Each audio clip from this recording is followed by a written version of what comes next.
नमस्कार, मैं प्रेम, आप देख रहे हैं एमके न्यूज इंडिया। देखिए, कल पशुपति पारस ने मोह तोड़ दिया, यूं कहें तो एनडीए से नाता तोड़ दिया है और उन्होंने कहा है कि अब हम जो है एनडीए में नहीं है, क्योंकि काफ़ी दिन से वो नाराज चल रहे थे। तमाम कई बड़े बैठक किए गए एनडीए की, उससे भी दूरी जो है पशुपति पारस से बनाया गया था। अब जो है पशुपति पारस 243 सीटों पर लड़ने की पूरी तैयारी कर ली है। इन्हीं तमाम मुद्दों को लेकर हमारे साथ बात करने के जेडीयू प्रवक्ता इमराज जी हैं।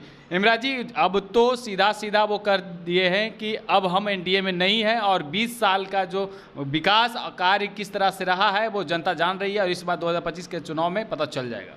पारस जी नए एनडीए में थे और नए एनडीए से जाने का सवाल उठता है। जो एनडीए गठबंधन में ही नहीं थे तो एनडीए गठबंधन से नाता तोड़ने और जोड़ने का सवाल ही नहीं उत्पन्न होता है।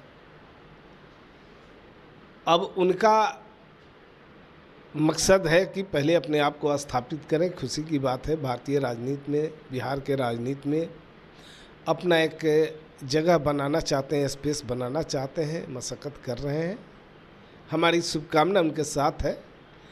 लेकिन बिहार में जो काम अनुसूचित जातियों जनजातियों के लिए, यानी सभी वर्ग सभी संप्रदाय के लिए नीतीश कुमार जी ने काम किया है और ख़ासकर अनुसूचित जाति और जनजातियों के लिए जो काम किया, एक नया इतिहास रचा गया है बिहार से। आप बजट की बात करें, जब किसी संप्रदाय किसी समूह के विकास की बात करना चाहते हैं, उत्थान की बात करेंगे, तो बजट का भी बात करना मुनासिब हो जाता है। 5-6 के बजट का जब आप आकलन करेंगे तो उस समय मात्र 40.48 लाख रुपए का बजट था अनुसूचित जाति और जनजातियों के कल्याण के लिए।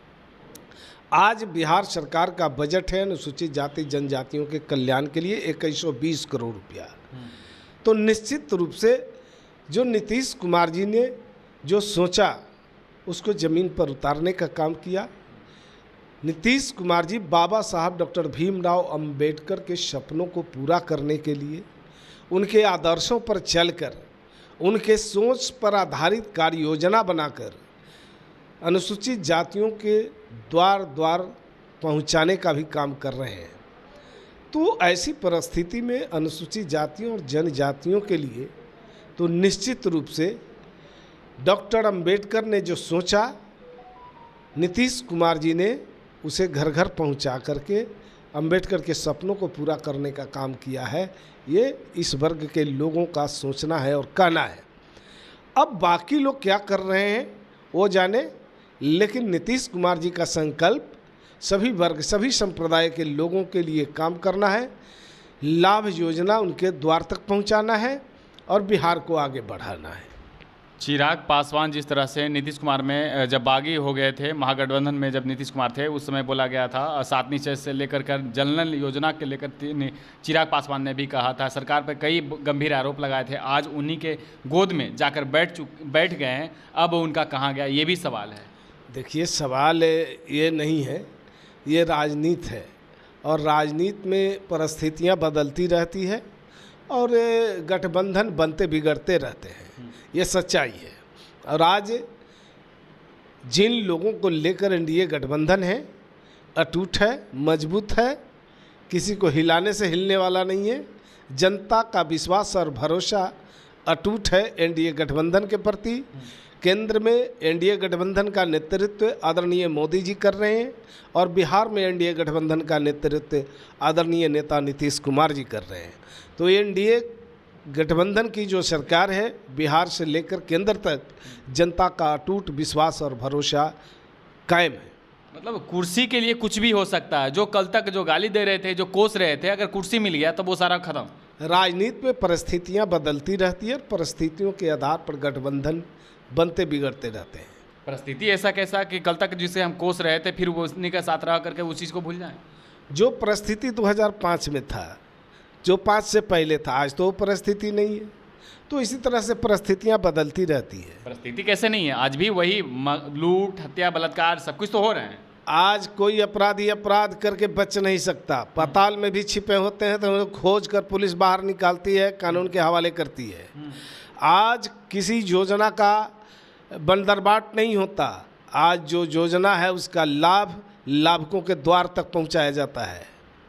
उसमें भी तो कहा जा रहा है कि अधिकारी से लेकर के बड़े नेता भी उसमें जो है हकदार होते हैं, धरातल पर आते और सीधा लाभ की योजना चेक के माध्यम से या अकाउंट के माध्यम से सीधे उनके खातों में जाता है। लाभुकों के खातों में सीधे पैसा जाता है। एक आखिरी सवाल रहेगा, जीताराम मांझी एनडीए से खफा है, जिस तरह से लोकसभा चुनाव के समय में उन्हें 2 सीटें लोकसभा चुनाव का और 1 राज्यसभा सीटें जो है उनको कहा गया था, लेकिन नीतीश कुमार और अमित शाह ने उनके साथ धोखा किया। देखिए, बिहार में एनडीए के तमाम घटक दल आपस में एकजुट हैं, मजबूत है, अटूट हैं और सीटों के तालमेल को लेकर कोई कन्फ्यूजन नहीं रहता है। बिहार में 225 से ज़्यादा सीटें जीतने का लक्ष्य है और इस लक्ष्य को प्राप्त करने के लिए एनडीए गठबंधन के तमाम इतने बड़े आरोप घटक दल के नेता और पार्टियां एकजुट है, अटूट है। इतने बड़े आरोप लगा रहे हैं, फिर भी अटूट है, एकजुट है बता रहे हैं। अपना अपना मांग रखना सबके लिए जायज़ है, अपनी इच्छा व्यक्त करते हैं। आप मानते हैं कि जीतनराम मांझी के साथ अपने पार्टी के कार्यकर्ताओं के भावनाओं का ख्याल रखना पड़ता है। हर पार्टी के कार्यकर्ता नेता चाहते हैं कि हमारी पार्टी कितना ज़्यादा आगे बढ़े, लेकिन जब गठबंधन का सवाल आता है तो गठबंधन में अपने निजी स्वार्थों को त्यागना पड़ता है और गठबंधन के हित में सबको मिलजुल करके काम करना पड़ता है। दलितों को साधने के लिए अब एनडीए क्या करेगी, क्योंकि अब चिराग भी अपने खेमे में, राजद भी अपने खेमे में, कांग्रेस भी अपने खेमे में लाने की पूरी जो है कोशिश कर रही, राहुल गांधी तक उतर गए। तो अब एनडीए के तरफ कैसे दलित का जो है वोट कैसे आएगा? देखिए, अब जिस राहुल गांधी की बात कर रहे हैं तो कांग्रेस की बात कर रहे हैं। कांग्रेस ने कभी डॉक्टर अंबेडकर के साथ अच्छा सलूक नहीं किया। डॉक्टर अंबेडकर को हमेशा अपमानित करने का काम किया कांग्रेस ने। डॉक्टर अंबेडकर को चुनाव हरवाने का काम किया कांग्रेस ने। और जिस तरह से बाबू जगजीवन राम कांग्रेस में पूरा जीवन दान दिए थे, बाबू जगजीवन राम को भी कांग्रेस ने नहीं बख्शा और बाबू जगजीवन राम को भी अपमानित करने का काम और प्रताड़ित करने का काम किया था।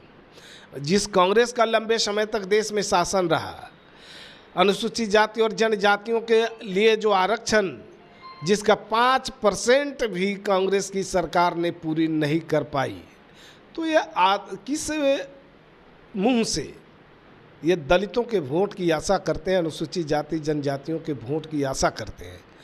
उनका विश्वास और भरोसा कांग्रेस के प्रति नहीं है, टूट चुका है। नफरत है, घृणा की भावना है कांग्रेस के प्रति। अटूट विश्वास और भरोसा एनडीए के साथ है। चलिए, धन्यवाद। तो इन्होंने तमाम सवालों का जवाब देते हुए क्या कुछ कहा, आपने सुना, आपकी क्या प्रतिक्रिया कमेंट बॉक्स में जरूर लिखें। फिलहाल इसका इतना ही, देखते रहेंगे। धन्यवाद।